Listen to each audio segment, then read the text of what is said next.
Hey, welcome everybody. Really glad that you're able to take time to join and hear what we're going to be talking about in this session. Got a really fantastic guest today.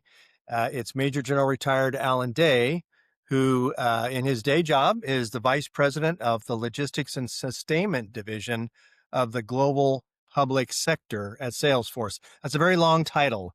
Sounds very important and you got a lot on your plate.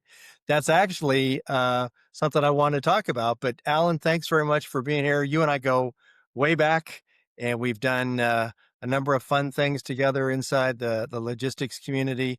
But I wanted to have you here on this podcast because to me, it's really important not just to get the viewpoint from government folks, but certainly from industry and academia too. So as this effort goes on, you'll see more people from industry, more people from academia, and of course, folks inside the government. But thanks very, very much for being here today. Appreciate it. Yeah, this is a real blessing for me, Kevin. You and I go way back.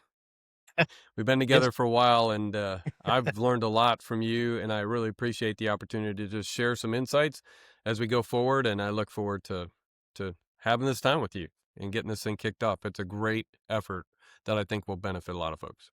I appreciate that very much. So, what I want to do is kind of start off with your background, in the Air Force, but then your transition to industry and where you're currently serving at Salesforce. So, if you could just give an overview of where you focused in your career when you were still in uniform, and then where your focus is now with Salesforce.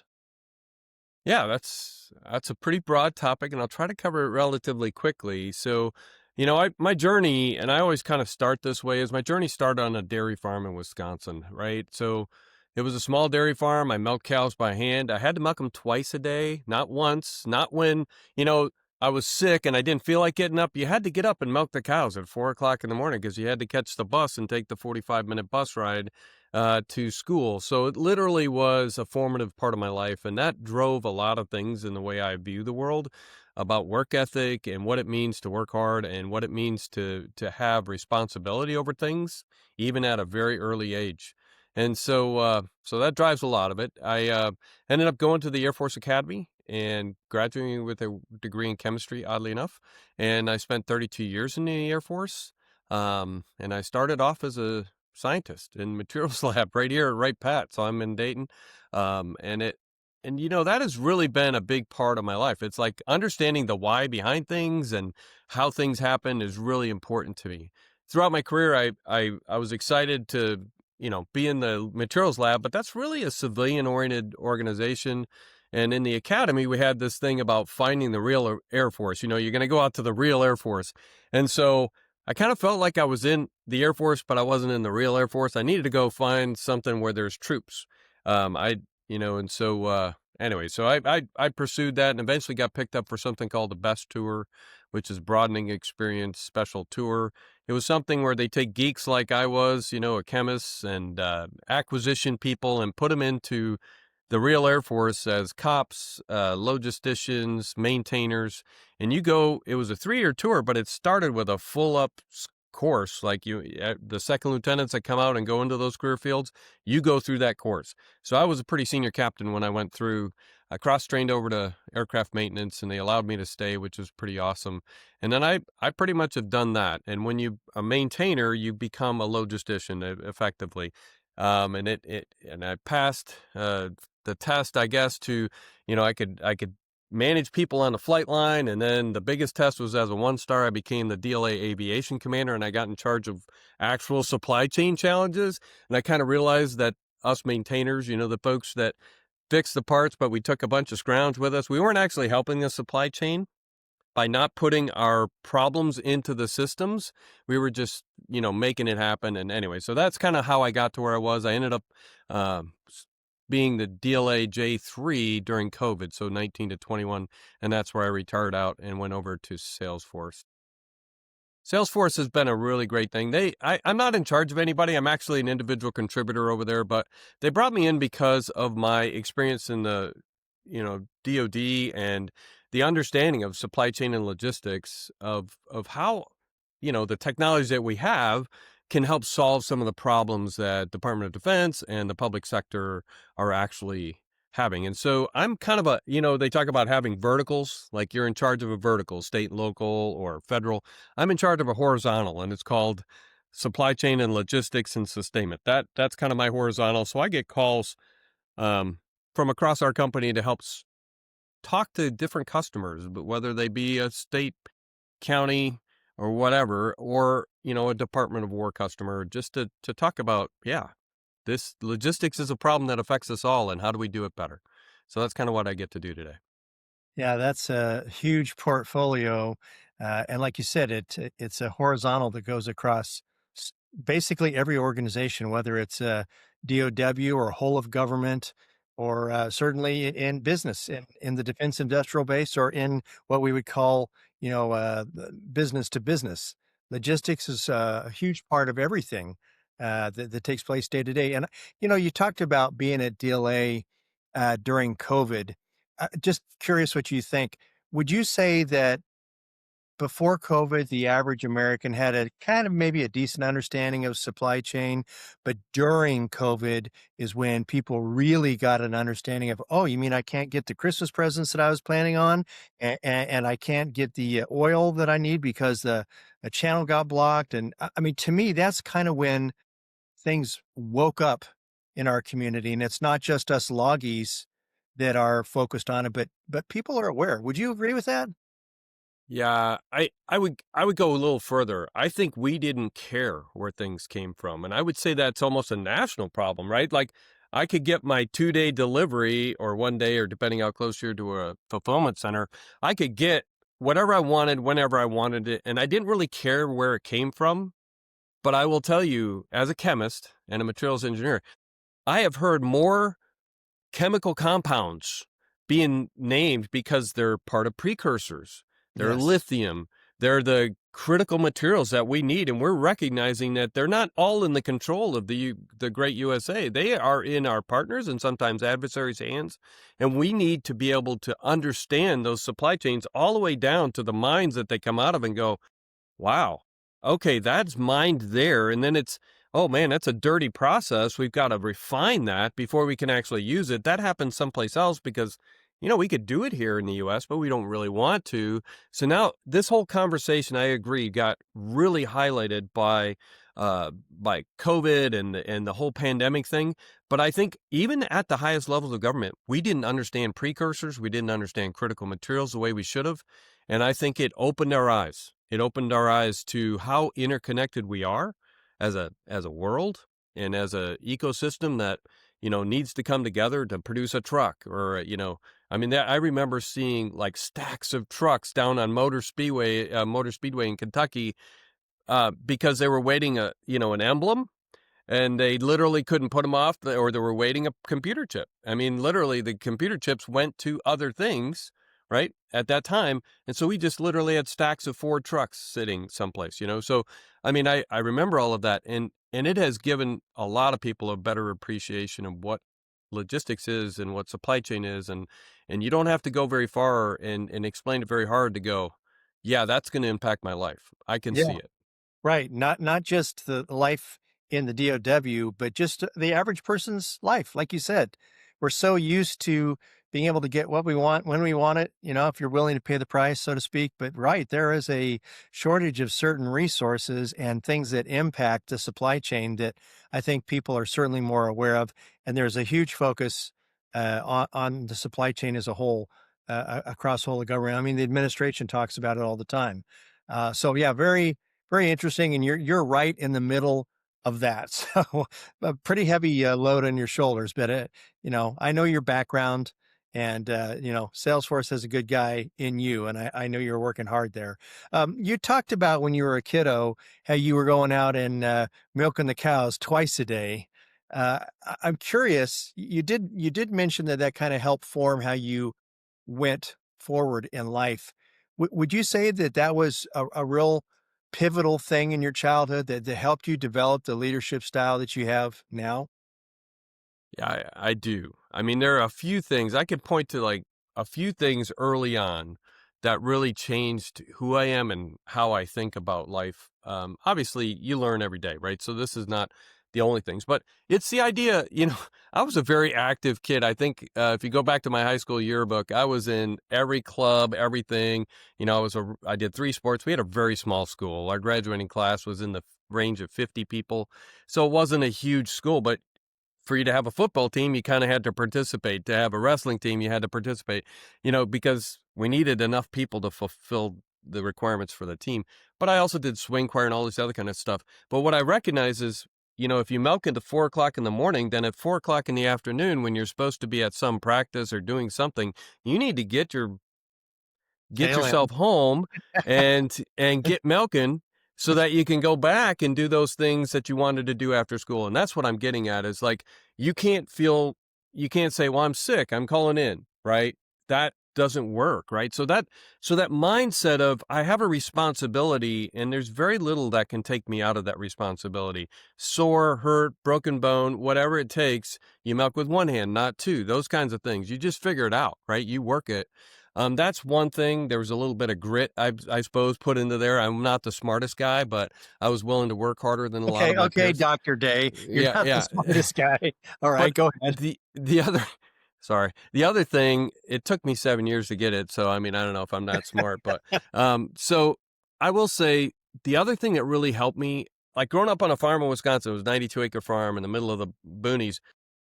My first ride on an aircraft of any type was to fly to India.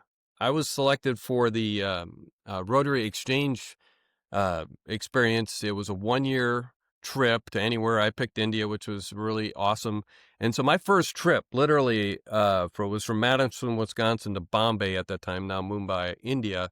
And then I lived in Pune for a year. I lived with 5 different host families. But I will tell you, I was scared the whole way over. I'll be honest. I was pretty terrified.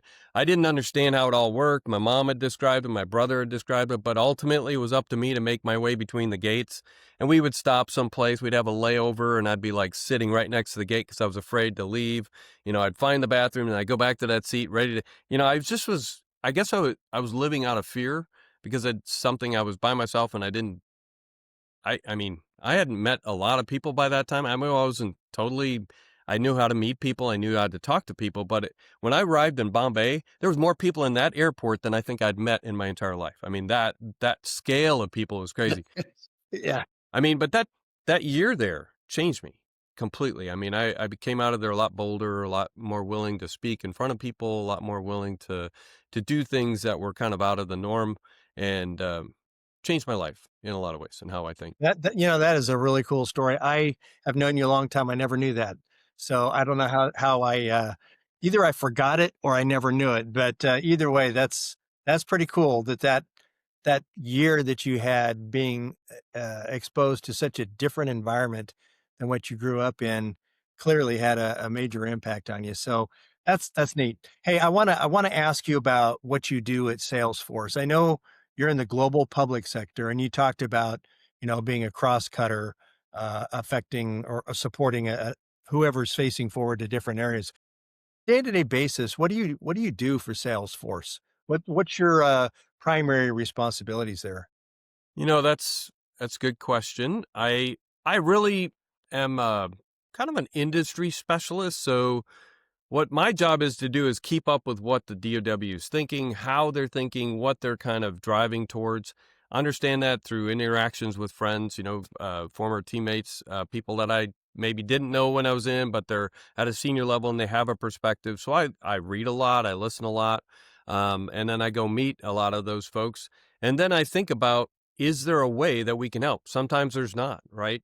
But what I have recognized is in my time in DLA, the time in the Air Force, we always said we wanted to use commercial tools or we wanted to bring commercial off the shelf. And what we ended up getting is COTS in name only. Like, yeah, it's commercial off the shelf because I built it and I'm kind of quote unquote commercial, but you got to use it and only me, right? And I'm the one that's in control. So we've given away a lot of our control in the government. And so my goal is to figure out ways that the government can be put back in control, but get the best of industry and what they can do. And so I think through things like supplier relationship management. We had some issues in DLA where we had suppliers that weren't necessarily good. And I'm not saying the regular defense industrial base suppliers. I'm talking about suppliers that were mom and pops that were going to go out of business because mom and pop were getting old and son or daughter doesn't want to take over the business, and they happen to make a critical thing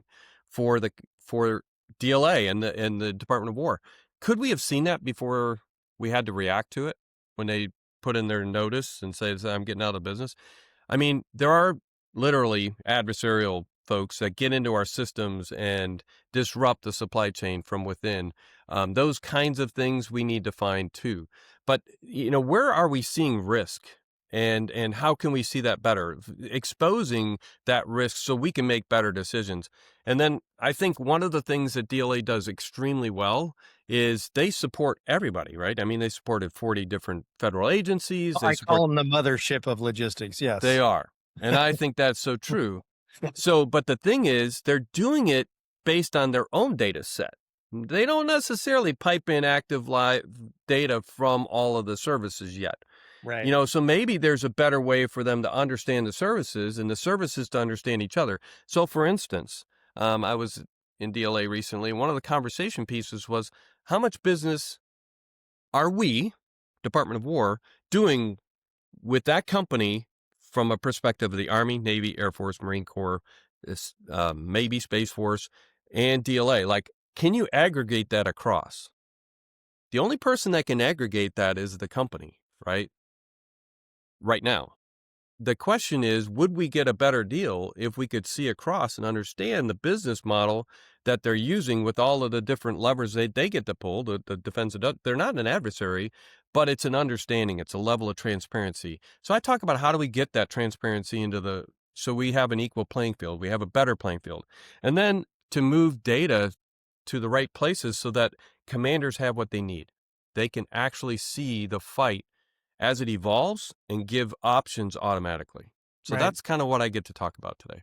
Yeah, that's hugely important, and it is a challenge for the Department of War.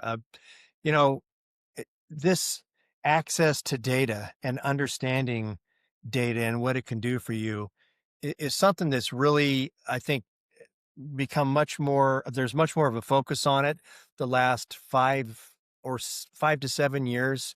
Obviously, it's been an issue that we've worked for many years beyond that. But the importance of data and turning data into a capability where they can make informed decisions. There's a significant increase in focus on that. And now with the infusion and daily development of AI, I mean, if you want to capture that as digital transformation, how do you see this digital transformation, data, AI, model-based systems engineering? How do you see that advancing over the next 5 to 10 years? Not from a Salesforce perspective, but Right. just as a learned logistician and smart scientist guy. Well, I will tell you, nobody's got a really great crystal ball to 10 years, but I will give you some thoughts on where I think we could be in 5 and then maybe some ideas of where we could be in 10. I did a study one time. It was one of the papers I wrote. I think it was for Airwork College, actually, and we were there was 12 of us that were brought out, and we were asked to solve, so this was in 2009-ish timeframe, and we were given the project of, hey, 2035, I think is what it was, from the chief of staff, who says, hey, you guys study 2035 and let us know what it's going to be like in 2035. And so we all of us wrote papers. We traveled all over the place. We went to secret areas, top secret areas. We got to hear from great thinkers, Ray Kurzweil and all these other kind of things. We were literally in the future. Our brains were in the future. So we looked at it from different angles of science and technology. That was kind of my angle. But I mean, there were people looking at it from nuclear, from, finance, from all these different perspectives. That was the most wicked cool thing I've ever done. And when I wrote that paper, it started off with like 140 pages. And they said, no, it's 20 pages. And I said, yeah, but there's so much stuff to cover. It's so exciting. Anyways, I made a bunch of predictions and I was Okay. wrong in all of them, right? Because this is supposed to be 2035. But here's Yeah. where I was wrong. They happened by 2015. So this is the thing. I can project to 10 years, but I see things accelerating so fast. It's like, Moore's law, but we've kind of exceeded Moore's law. So anyway, so my predictions, just take those with a grain of thought, grain of salt, because I think they're going to happen. There's another concept that's out there, is physics of logistics. And I'll probably bring this in a couple different things. It's something I thought was kind of cute. I wrote a paper on it. I don't know that it's a big thing, but it should be taught in all the schools. It, you know, But it you may can not be only, a big thing. so there's three parts of physics of logistics. You can only, a square amount, square cube or whatever of space can only be taken up by one object at a time, right? I mean, so like you can't say, well, I can double my cube because you got a certain amount of cube and you can only, so it's like a finite amount of space can be only taken up by a finite amount of stuff. A dollar can only be spent once, right? So if you already spent it, you can't respend it, right?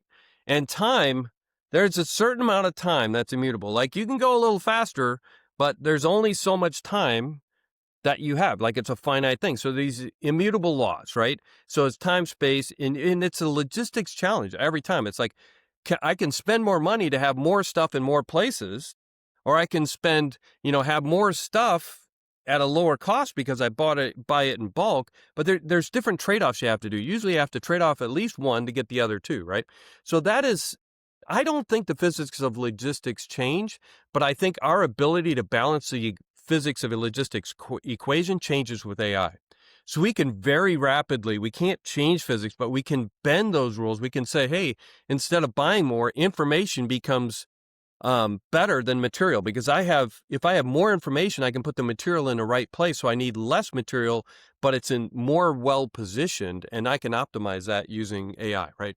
So I think all of that, bending that physics of logistics conversation with AI agents and taking action to resolve logistics bottlenecks before they happen, that is happening in the next 5 years. All right, We so need to get there. I have a question for you about that, and Yeah, I'm sorry if I'm interrupting your train of no, it's thought. good. But we've been doing this for quite a while, you and I, and Hmm. people tuning in, have been around the the logistics community for a while. I have a concern that you briefly touched on, and that's we can optimize. Technology exists that allows us to make those smart decisions, but we need to be able to test those and see if this happens here, what happens downstream? If I need to move here, how does that affect this over here? Yes. I think we have a challenge in the DOW of not adequately wargaming our capabilities and potential scenarios that we could face. And I'd like to get your thoughts on that. What 100%. are we doing enough when it comes to exercises? And if not, what do we need to do to test out, uh, how well we're going to do in scenario A, B, or C? So, couple of answers. First answer is, we need to have digital twins for our supply chain.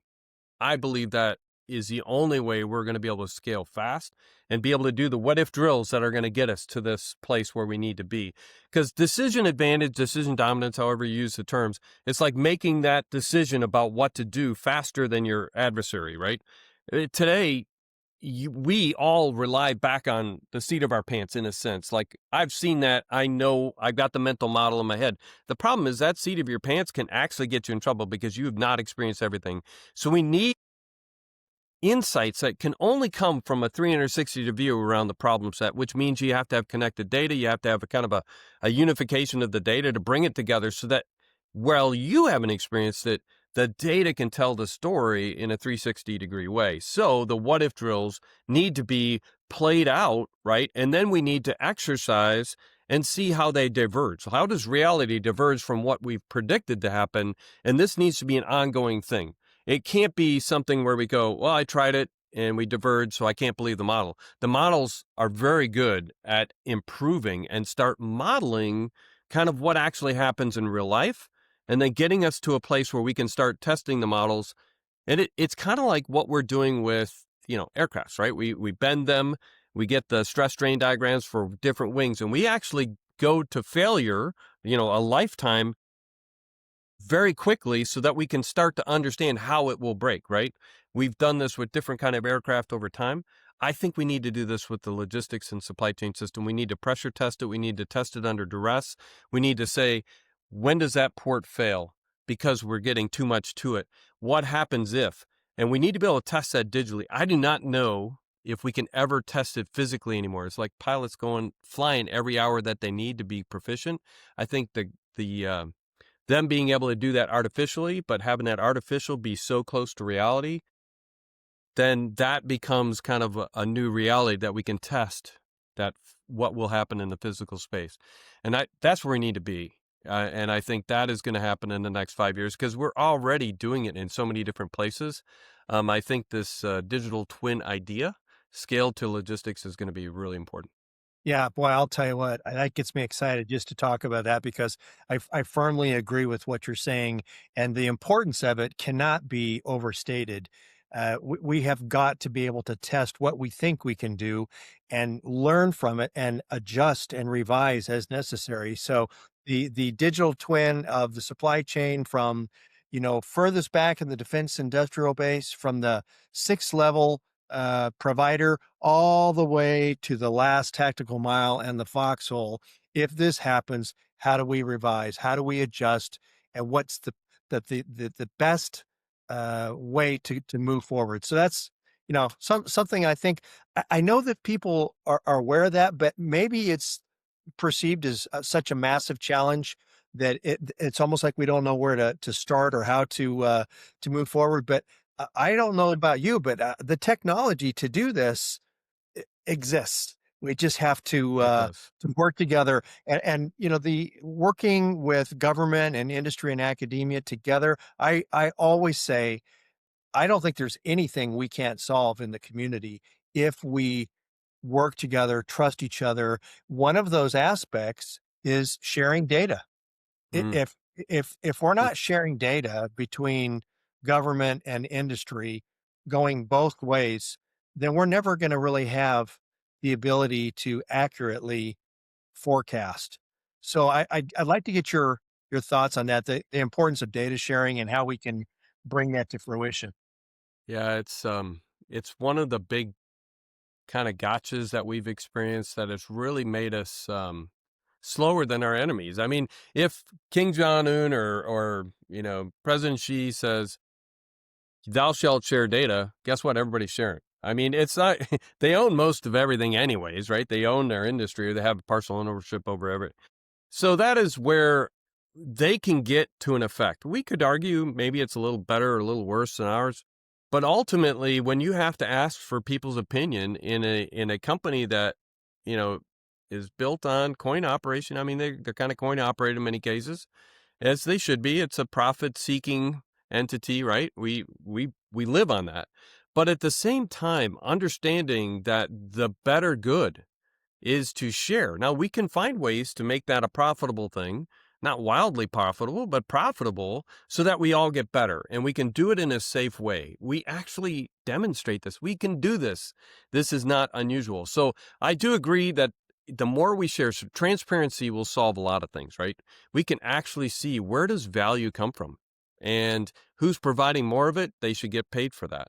And we should be able to see that in the data. And so I think that is ultimately what we need to do because I think if we don't do that, we will always be blind to those areas where we don't have the data, right? And we'll always be blind. And that will be a natural access point for somebody to go, oh, they can't see it. So they don't know. And that is an area where we could take threats, or that could be a place where the enemy could find weak spots for us. And I think until we get a national conversation about this, I think we're having it, but I don't know if there's any teeth in it. Right? That's where we need to get to. Yeah, fully agree. One of the big topics that we talk about as loggies is contested logistics, right? I mean, you can't go to a conference or have a meeting where that doesn't come up. Are we going to be able to actually do our logistics operations in a contested environment? That's the concern. Well, the point of the matter is that we have to be able to perform, but it's so important that we have access to our own data and have uh, reach back from the team that's out at the tip of the spear back to the headquarters and to the defense industrial base. We've got to be able to operate under much more severe conditions than what we've had to operate the last 30 years, where we've been pretty much the big kids on the block that could do what we needed to and have complete control lines of communication and so on. What are you hearing about how we're going to be able to overcome the challenges of operating in a contested environment? So much. Yeah, actually, these are conversations I've been having most recently. And I think I will say my opinion and I'll share some of the things I'm hearing. It's based on some of the things that I've been hearing from some of the folks I'm talking to. But so my thought is you always got to plan with Murphy in the mix, right? So we had a former chief of staff that he came from Indo-PACOM, and he said, you should never plan to have everything working right. All your comms are up, all your logistics gets there, right? You don't plan that way. Brownouts and blackouts are part of it. And so we must always practice in some level of degraded environments, right? When you're a pilot, your clearing a million practice time is great, but it doesn't teach you how to land on the Hudson, right? I mean, and not that you're going to land on the Hudson every time, Great but you example. should know what to happen, right? So Yeah. we should never expect everything to work perfectly. We should simulate comms degradation or no comms or degraded systems or brownouts or things like that, right? And we need to be more comfortable with DDoS, right? So degraded, intermittent, low bandwidth environments, those things, right? When there's disruptions in what we think is normal. So how do we get that? We got to get that a recognition that the homeland is not a sanctuary. In fact, I've heard people saying, and I think it's more than a mantra, that contested logistics starts at the fence line of the installation, right? I mean, we have a lot of drone conversations going on, like how do we protect the fence line of Right Pat, or, pick your base, because we've seen what happens. And I think we're learning, hopefully, our lessons off of what's going on in Ukraine and Russia. I mean, drones are the future and they can I disrupt a was I lot was of going to things. ask. I'd like to ask you Yeah. specifically about that. Boy, has Ukraine used the heck out of drones. Do you, in Yes. fact, see that as a critical part of building up our capabilities in the DoW? And I not only see it, the government sees it. Like they're buying them by the tons, and DLA is a part of it. Just so you know, DLA is a part of it. It used to oh, be very intimately involved with that team, but they are buying thousands of drones, right? And what's interesting is it's not just buying it. There are parts of our Department of War enterprises that are 3D printing the structures of that, Mhm. Right. right? So just like in Ukraine, they are making components every single day that accelerate the ability to put thousands of these out there. If you think about us hosting the World Cup, think about that. This is where it may not be a quote unquote logistics problem, but it really is in a sense. I mean, like, how do we make sure we have friendly drones in the airspace, not adversary drones in the airspace? How do we protect those spaces where teams will be playing? They're going to be playing all over the place. It's not just one place you got to protect and put a moat around one stadium. It's going to be all over, and people are going to be transported between those. I mean, the threat surface for this problem set is huge. I think drones are going to be part of the problem and part of the solution. And I think we need to rapidly come together with that. And we need to understand, like if you say, well, I'm just going to kill all the signal for the drones, right? They can't fly if there's no signal. Well, Ukraine solved that. But the other part of that is what else can't happen? You can't communicate if there's no signal. Right. So I Right. mean, there's certain things you can take the hammer and nail to it construct, or you can take a more nuanced approach that you can identify certain things and you can have characteristics. I do think that is a conversation going on right now, and it needs to be very clear. Now, I don't think everybody's going to hear all the details about it, which I hope is I'm not a sure. problem with most people. But I do think it is a logistics challenge and it's a supply chain challenge. What can we trust? How do we trust these drones to do what we tell them to do when, we want them to do it? And how much of it can be automated? How do we establish a fence line, a geofence kind of idea, and keep the drones where they belong, and then evaluating targets and threats and that kind of thing? Those kinds of things are part of the conversation. So we talked quite a bit about Ukraine utilizing drones and so on. Let me ask you this. Does the United States have the answer to everything that we need to figure out, or should we perhaps take some advice and learn from other countries that have phenomenal people, phenomenal processes, and capabilities that we haven't developed yet? For example, all the experience that Ukraine has. Clearly, I'm being facetious, right? But we've got to attack this not just from a United States perspective, but our partners and allies around the world. We don't have a lock on all the answers. Would you agree that we have got to work together with our partners and allies and be humble enough to learn that we don't have the answer to everything? I'm curious how you feel all that comes together, and are we doing everything we can to actually listen to and have that conversation with those partner nations? Yeah. So, the shorter answer is, of course, we got to work with our allies and partners. I mean, that's the only way this works, right? But I do have to say, it is challenging because it's always kind of a voting thing to a point where it's like, well, to establish, unfortunately, I've got a long history with working with NATO and different countries where it's kind of like you end up falling into the lowest common denominator kind of approach in some of these areas where you go, well, we can't use this high end thing because so and so can't do that and so can't do that. So I guess we'll degrade the capabilities down to something that we can all figure out and work, right? So it's cheap enough or whatever. I think that conversation is changing, right? We do have some high-end partners and teams of Five Eyes and those things that where we can get into a space where we're sharing some of the most exquisite intel and capabilities across our weapon systems, across our decision um, uh, makers to make sure that we all have the best information possible. Think about the Golden Dome idea, right? That's Yes. not just an inside the Air Force, Space Force kind of domain, right? It's not just an MDA thing. It's literally allies and partners. Those missiles are not coming. Well, most of those missiles probably we're thinking will come over an allies partner or another country before they arrive at our place. So if that happens, we would want tips and queuing from them, right? And it's all got to be integrated. So we got to find a way to integrate the data and the decision making into a network that is we can understand if it's compromised, we can understand if it's healthy. All those things need to come into play. Our partners are vital. We have to get to a way we can trust others. But I will say, when the chips are down, America still needs to stand up and be a leader, right? But do we have to do that for the whole world? I think this administration, more than most, has kind of said, do we need to be the leader of the entire free world? In some ways, the answer is always going to be yes. But I think in some other ways, maybe we can have other spheres of influence that don't necessarily always have to start with the United States, and we can still get the same result through partnerships, right? I think trust actually has to increase for us to do that. Yeah.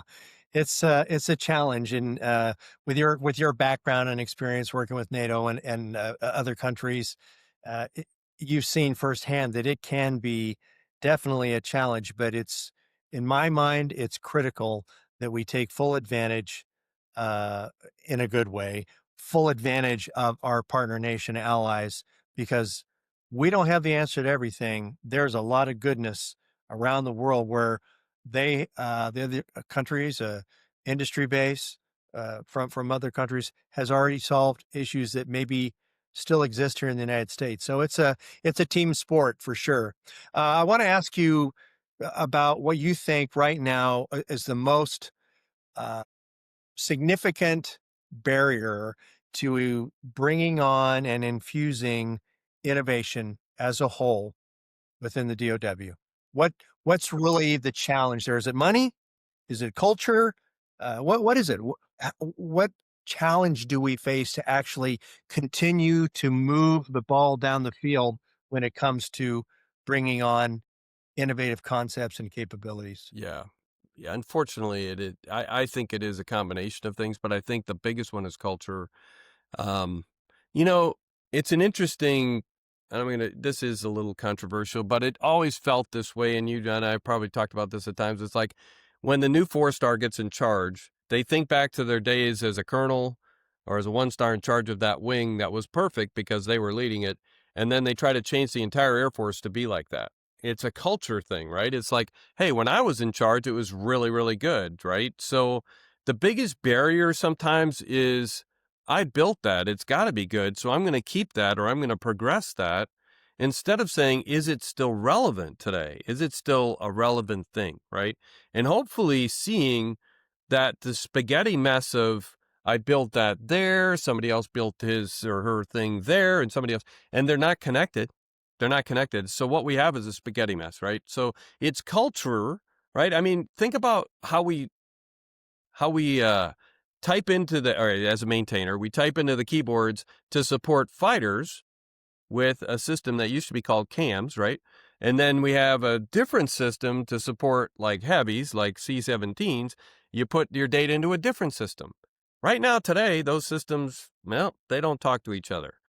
But why shouldn't they, right? I mean, you have people that are going from F-16s to C-17s. I used to have that happen. Well, Yep. they have to learn a whole new system. Today, that is not the way we do it, right? I mean, in the big world, right? American Airlines, they have probably 13 or 17 systems that you have to touch to make a reservation and affect the flight, right? You still go into Sabre, which is COBOL. You still, touch the baggage handling system and the pilot scheduling system and the crew and all of this. You got to touch all those systems, but you don't feel it. Right now, today, we make our airmen feel it. We make our soldiers feel it. They're Yeah. literally stitching things together manually, putting them in spreadsheets to get the data picture that they need to be able to do things. And I would say that is one of the barriers we have, is we can't get out of our own way sometimes. And so we have leaders that want to make change, but they're very tentative about it because they have something that quote unquote works, and they're afraid to move into that future. And unfortunately, that is not the way it happens in commercial business. That's I've definitely seen that. I mean, mergers and acquisition is kind of like taking two disparate different things and bringing them together and trying to find one way to operate going forward that ingests the best of both. I've seen that. I mean, I think our company bought 5 or 6 companies in the last 6 months. Well, guess what? Jeez. There's a merger and acquisition pattern there, and we got to be really good at integrating the best of those, making our, the end result has got to be better. I think we don't do that well in the DOW, and I think that is going to hamper us going forward because we're all kind of stuck in our legacy, what we like to do, what we think is right, and in the end, we don't look at the greater good of, boy, we got to make decisions with all of this, and so we leave the spaghetti mess in place. So anyways, that's kind of my perspective on it. There's so many things we could talk about, but I think we kind of moved from just in time, this way of mindset of just in time is thin as possible, make that supply chain really thin. Then Mhm. we kind of said, well, geez, that didn't work, with COVID and all these different things. We go just in case. We got fatter than what we should. We got more in the supply chain. We need to get to a just right, and I think some of that is algorithmic. It's some of the data that we can bring together, go, what would just right look like? We have enough, we have a little extra, but we don't have too much, right? And Yeah. that's the kind of thing that we're looking for. Call it Yeah. the Just Goldilocks approach. yeah, it's just right. That's a good analogy. Well, listen, great conversation. I really appreciate it. And it's always fun talking to you. You and I have been able to break bread a number of times and worked on different projects. And I really, appreciate your insight. You've got a great background and look at things from some pretty cool angles. So appreciate that. I'm going to ask you a couple of wacky questions that are uh, they're not technical. They're just kind of, I want to know what Alan Day thinks. So, what's a quirky habit that you might have developed over the course of your career? Working in different logistics roles. Is there anything that you do that maybe someone might raise their eyebrow that what is General Day up to? Quirky. I hate to think of it as quirky because, of course, I never do anything quirky. Although at every my one of my going aways, I'll go, the things that he said and the way I phrase them. I think one of the things, and I will give credit where credit is due. General Litchfield taught me this, and it has changed how I lead. It's changed how I think, and it has changed how I operate today. And it's asking 2 questions, and the way I've answered them has changed. But the first question is, are you having a good day? And we asked everybody online, and our goal was not to have them say yes, sir, because I outrank you. It's more of a, do you have the tools, test equipment? Do you have the guidance? Do you have any constraints that we can deal with? And then the second question was, how do you know? Right. So are you having a good day and how do you know? But, when you take that to a bigger level, which he did regularly and I now do all the time, I do that, let's say, in a business context. Are we having a good day? And what are the indicators of that success? Like, what are the two or three things that I look at? Because, like, right now, it's like, which PowerPoint charts do I pay attention to?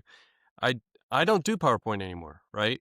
Because the questions I'm asking, am I having a good day in my life? Right? I mean, yes, I have indicators of success at work, but right now there's a book by Bob Buford, um, really impacted me, and it's changed how I think. And it talks about moving from success in the beginning of your career to significance in the end of your career. Mm, The book is called Halftime, and halftime isn't a physical age, it's a mindset shift where you kind of go, "Hey, I've accumulated this much wealth. I've accumulated this much stuff or whatever. And now I'm moving into, what does that all mean? Why do I care about that? What is my purpose now?" And what he will say is the game is won in the second half. And so he talks about the scale of your opportunities and the scale of your purpose and what does that look like in the second half versus the first half. So, am I having a good day means so much more to me today than it ever did when I was in the military because I was looking at metrics. I care less about those kind of metrics and am I getting closer to my purpose? Am I leading with values that matter? Am I trying to improve the next generation of leaders in some way, shape, or form to make their lives better so that they can have the resilience they need to get through these problems that are constantly there? So I don't know if it's quirky, but it is definitely something I talk about a lot. And it's something that yeah. I think is value added for the way I lead my life now. Yeah, I would definitely wouldn't classify that as quirky, but I do know that about you, and I've heard you ask that to people, and I know sometimes it catches them off guard because we expect to just have this one or two word exchange. Oh, I'm doing great, and then you just walk on. But I know you. You stop and actually say, "Oh, well, tell me about it." And how do you know you're having a good day? So yeah, not quirky, Yeah. but definitely an Allan Day ism.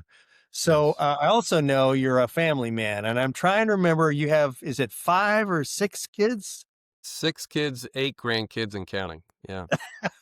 And you just had one of them married off not too long ago, right? Yes. So we've had one per year the last 2 years. Now I'm down to two that aren't marrying age, in my opinion. A 20-year-old and an 18-year-old. That's my last one. He's leaving the house in January. And so we're going to be empty nesters, a new phase and chapter in our life. But my goal is to be more grandpa and, you know, and less other things. And so those 8 grandkids are going to get a lot more of my time and opportunities going forward. Just, you know what? My kids have to go through it. They have to figure it out. I get that. But, grandpa can be there to hold them and be a part of their Spoil 'em. life in some I way. know That's you. what I want to do. Spoil 'em. Yeah, I spoil them think a there little would be bit. some Yeah, oh, spoil. sure. But yeah, grandpa said it was okay. I'm sure Yeah. it's fine. Grandpa said it was okay. I broke my arm, but grandpa said it was okay. I'm like, Yeah, that's great. yes, Well, listen, Allan, man, great American, and I mean that, brother. You are phenomenal. I love you. I think you have done amazing things for our Air Force and for the Department of War. I know you are an exceptional loggy and a great family man and a good friend. I mean that. So I appreciate very much you taking time out. To have this conversation today. I know we'll probably see each other, out and about doing business, whether it's with Salesforce or with this company or whatever.